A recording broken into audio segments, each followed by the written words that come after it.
Good evening and welcome to Roundtable. Today at the Roundtable with us is Mr. Ravi Fernando. He is the CEO of Slintech and he is also the United Nations Global Compact focal point for Sri Lanka.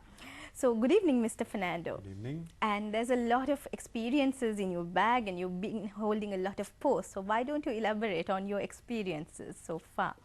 Okay, probably I'll start at the very beginning, which was as a management trainee at Unilever, going back some years.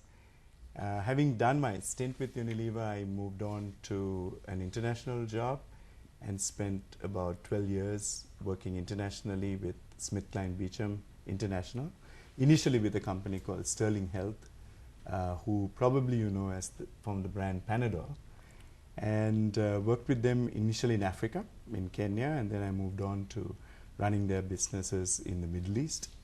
And from there, I moved on to a stint in the UK in an area role. And my last international posting was to set up business in Vietnam, which was quite an interesting challenge. From Vietnam, I moved back to Sri Lanka in 2000, did a stint with a multinational here, and then moved on to doing some work with MAS Holdings. And in 2008, I took the challenge of setting up and running Sri Lanka's first innovation incubator, which is the Sri Lanka Institute of Nanotechnology. So that's a quick overview of probably 20 odd years of work. Right. But I have enjoyed every bit of it. That's quite a bit. So you are also the focal point for the United Nations Global Compact. Now, how did you get involved in the United Nations Global Compact and what exactly is the UN Global Compact? Okay. The United Nations Global Compact was actually set up in 1999. The idea was mooted by Kofi Annan at a Davos World Economic Forum meeting, where he actually wanted business to get engaged in the global issues and the global sustainability issues. And at the time, when he mooted the idea, he realized that the UN system was geared to work with governments, not so much with companies. So he created the United Nations Global Compact, and that was in 2000.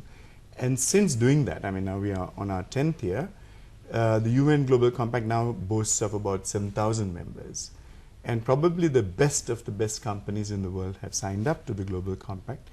And what it really entails, or what it really requires, is a company's commitment to be able to say that we will do business in a responsible way and in a sustainable way. And it requires companies to subscribe to the 10 principles of the UN Global Compact, which involve human rights, environmental issues, labor issues, and also has a key rule on anti-corruption. So companies who subscribe to the UN Global Compact are those companies who believe that they can live by those principles. So any company can join the UN Global Compact network, or is there any criteria that for a company to join the network? There are few criteria which the United Nations Global Compact have set. There are some basic numbers that are required if a company was to register, and also a commitment at the very top. I mean, the CEO or the chairman of that company has to be able to say, I commit to those 10 principles, and I will ensure that these 10 principles are not just known by me, but are known by the rest of the organization, so that they can actually start committing to those principles and taking those principles forward. So when you say committing to the principles, are you also talking about implementation of some sort? Absolutely right. In fact, the most important thing is that one firstly creates awareness of these 10 principles within the organization. Having done so, then have strategies to implement these 10 principles.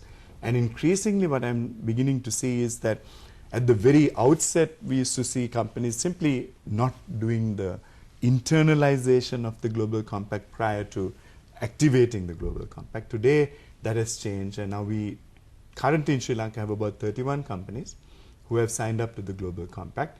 But what is interesting is that because of them being conglomerates and group companies, we actually have now about 200 companies that we impact through the Global Compact network in Sri Lanka. So that is the local network. Local network, and globally, of course, there are 7,000 companies. And clearly, I would say the world's biggest sustainability grouping of companies and some people refer to it as the biggest corporate responsibility network in the world.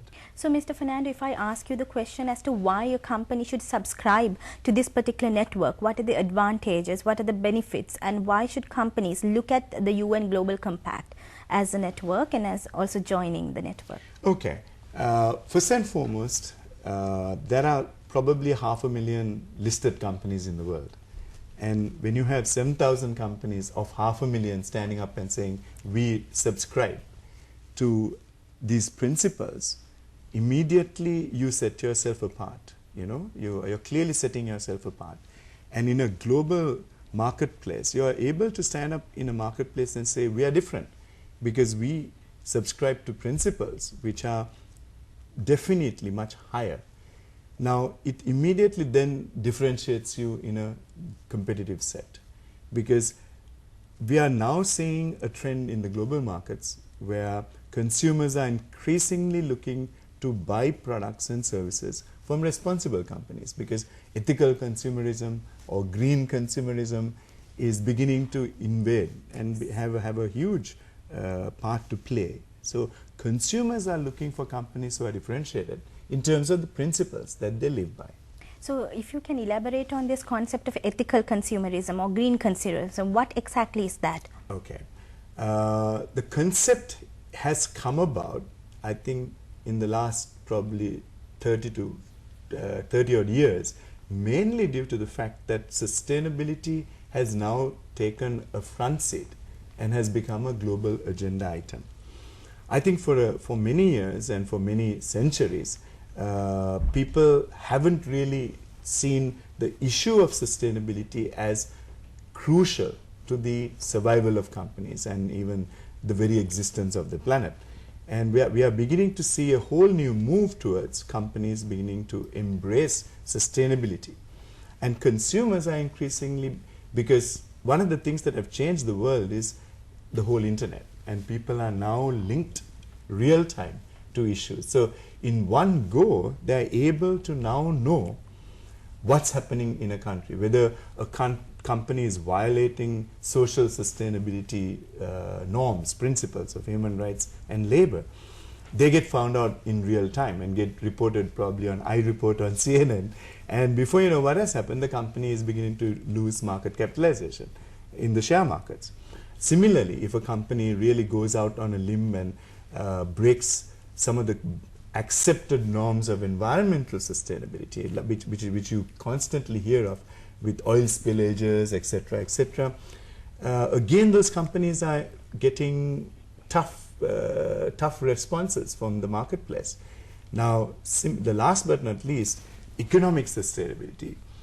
Companies used to look at creating shareholder value. I mean, this was the big mantra of the 70s and the 80s.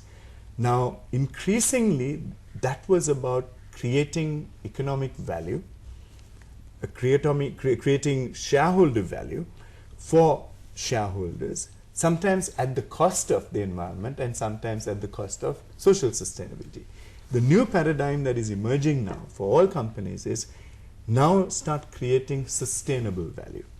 Okay. And that's a big difference from creating shareholder value, which is a single bottom line kind of idea, to the triple bottom line idea. Triple bottom line meaning you must create economic sustainability, bottom line one.